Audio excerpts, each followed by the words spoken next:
tragic comedy with multiple characters. It's a choral view upon that date, the day when the revolution took place. I mean, it bursted out. It's also a commentary about what is to televise, to broadcast the television. In I think that Romanian Revolution was one of the first, if not the first, televised revolution. So we have it archived.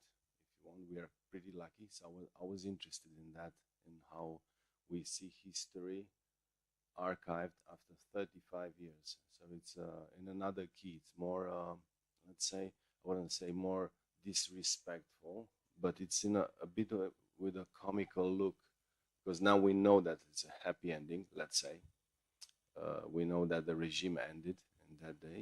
So I was looking at it differently. Yeah, it's more like a symphonic view, kaleidoscopic view, if you want, with the multiple characters. And yeah, it was very difficult to make as any other period piece, more like a war film, if you want. Thank you, thank you. Both of your films have been premiered in various international film festivals. How different your experience is here at Goa, if you can talk about Yazdi, if you can tell us. میگه فیلم شما در چند جای مختلف در جاهای بین‌المللی پریمیر شده. میشه از تجربه خاصتان در اینجا بگوین که پریمیر فیلم شما وقتی که در گواه شد چه تجربه خاصی داشتین و همین ارتباط شما با مردم چه؟ خب یه تفاوت بزرگی که نمایش فیلم در هندوستان داره به نظر من کلا اینه که برای مخاطبان هندی فیلمسازی اتفاق جدیه و به فیلمسازی اهمیت میدن. حتی مخاطبان خوبی هستن، فیلمبین های خوبی هن هندی ها.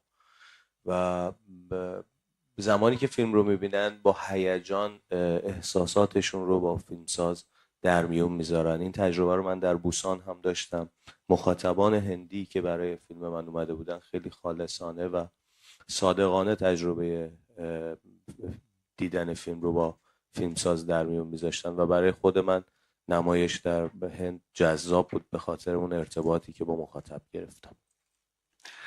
Yes, actually, the main difference between the other countries and here is that when the people, the audience, the critics, they value the movies, they value the cinema, and it's very important for them, for the audience and the critics, because of the industry, that how big industry you have actually.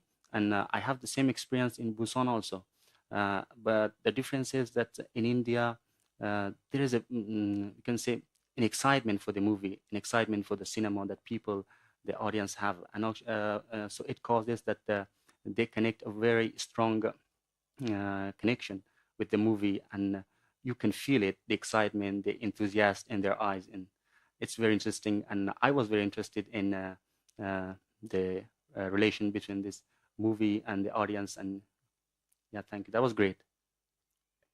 Murisano, if you can share about your experience here in IFFI. Sure. The same as Imam, I was surprised by the number of cinephiles I spoke to after the screening of the film. And but me, I'm all the time I'm humble and respectful whenever it's taking 2 hours and 18 time of his or her life to watch this film. And I think this is the miracle of cinema, that someone from India or someone from Spain or someone from up north or south, they understand something that you created, which is so locally. Either it's Iran or it's Romania, or this is beauty and it's a hope, in you see. So I truly hope that there's not so many differences between Goa and other places where I've been. And the fact is that it's the same enthusiasm, regarding the films, and that gives me hope that maybe a current situation, which is not so great in the world, can be saved, and maybe it's the cinema turn to make countries and people understand each other better. Nice, great words. Now I would like to open the floor for the questions from the media, please.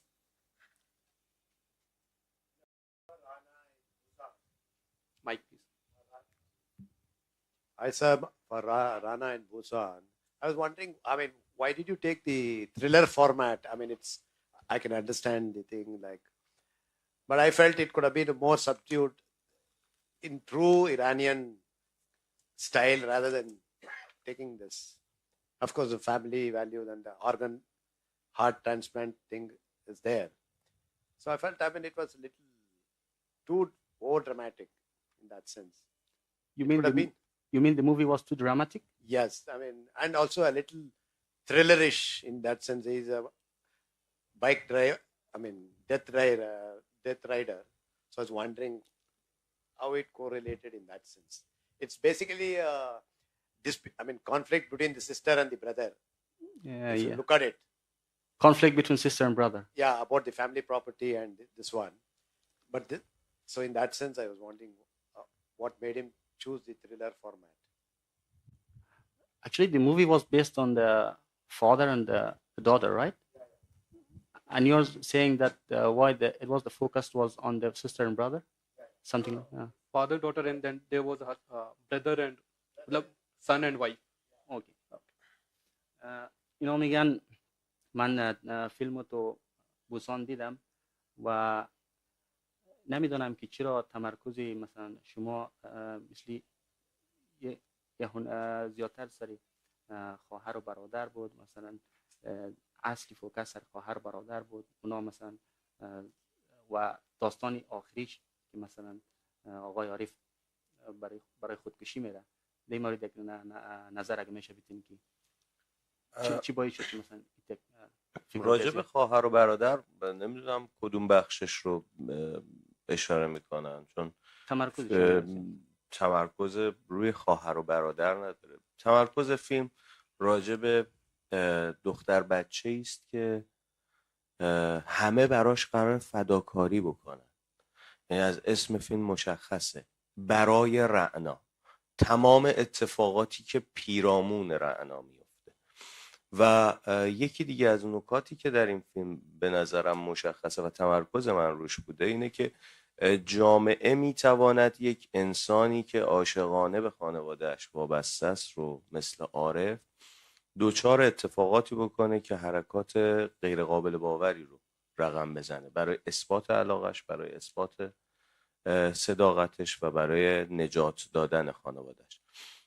ولی تمرکزی که میفرماین روی بحث خواهر و برادر و اینا، من نمیدونم به کدوم بخش فیلم اشاره میکنن، چون تمرکز فیلم ما روی روابط پدر، مادر و فرزند و اتفاقا مکررن روابط پدر و فرزندی رو ما در روابط سهراب پدر و فرزندی رو میبینیم، در روابط عارف که پدرش پاسخ نمیده پدر و فرزندی رو میبینیم، در روابط حشمت پدر و فرزندی رو میبینیم و در روابط خود عارف هم با دخترش پدر و فرزند. فوکوس روی پدر و فرزند اتفاق افتاده. So actually, as you say, this is a sad tragic movie. So the whole focus is on the connection, the relation between child and his father. And as you see there in the movie, every character has a different role.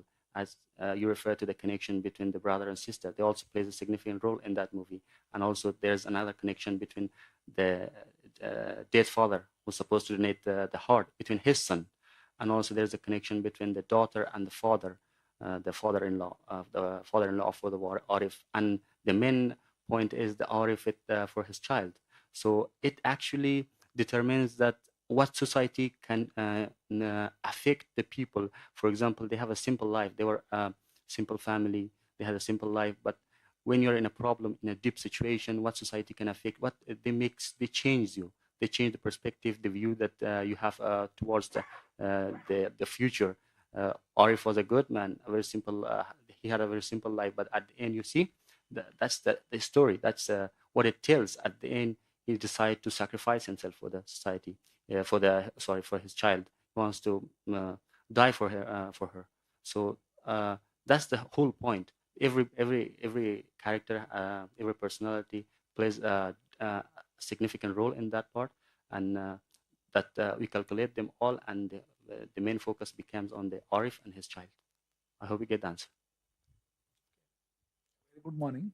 My question is to Mr. Bogdan. Since your film, my apologies, I am yet to watch the movie. I will definitely watch. Your film is based on, you said 1989, whatever civil unrest happened in Romania. So it's in that era you have made fictionalized story, or it's some true inspired happened in those incidents. Yeah, Can you I talk? understand. But I don't think that fiction works without any grain of reality. That's my opinion. Otherwise, it would be like making Star Trek or some other, even Star Trek had some things of reality. So there is a lot of reality degree in the fiction I've made. Of course, I've heard these stories. Some of them are, I mean, demolitions really happened. The TV show really took place.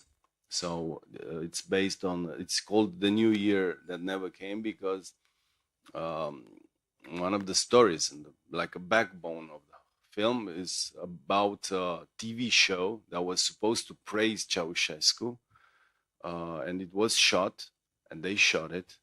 The actors were not willing to go there, I imagine.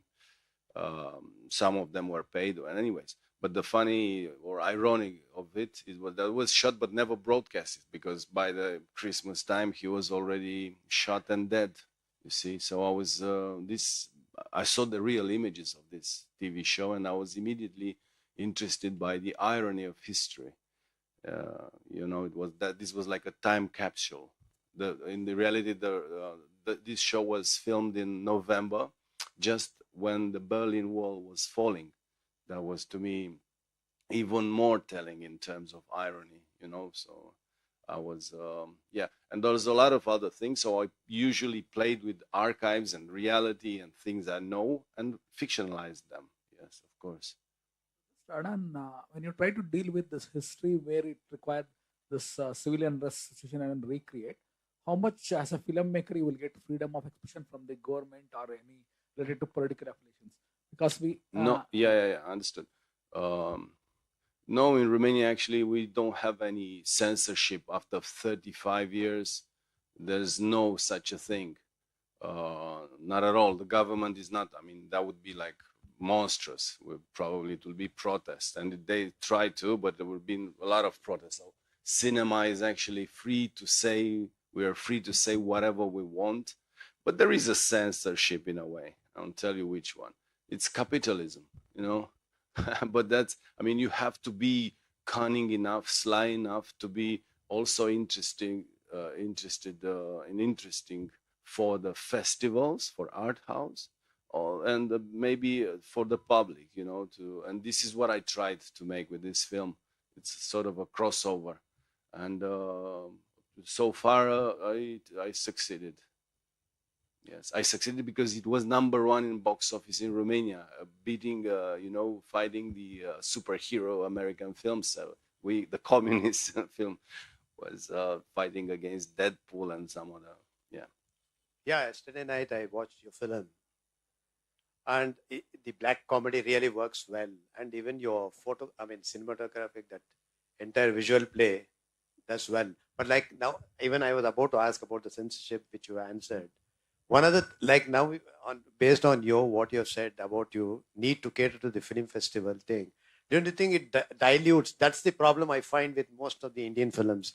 It's becoming more of catering to a certain, say, award or something like that. Yes. So now I feel that even the same dilemma is faced with the other countries also. Don't you think that it compromises on the integrity of the film director if he's catering to this so-called, producers lobby or something, which they need to you need to introduce certain elements in the film to sort of like for box office hits or to cater to the so-called jury will flip over to it. But yours is a brilliant film, and I don't know, I'm betting on it in that sense. Thank you.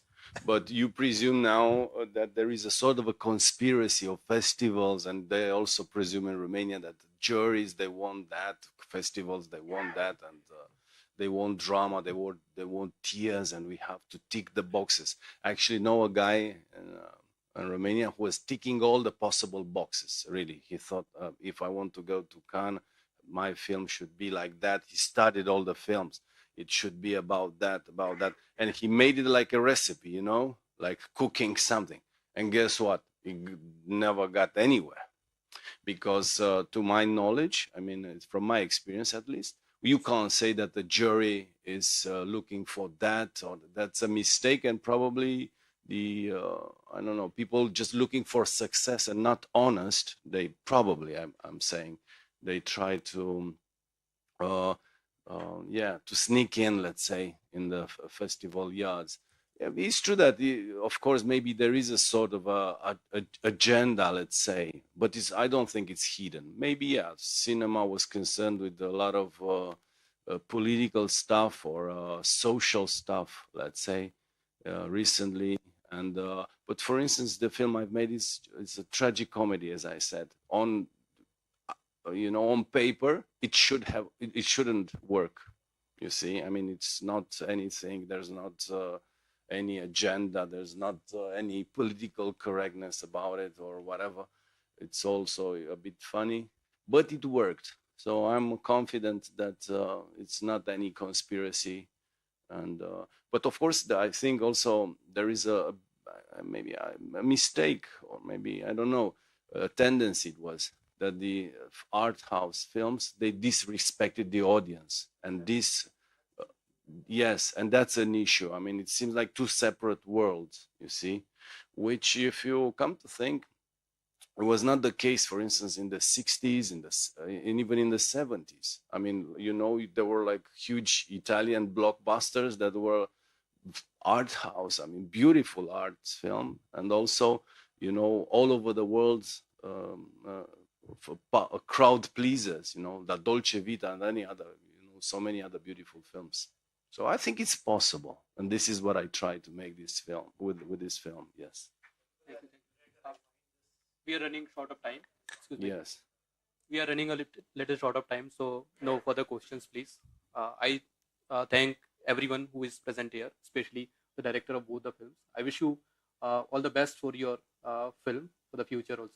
Thank you so much for being here. Thank you. Thank you.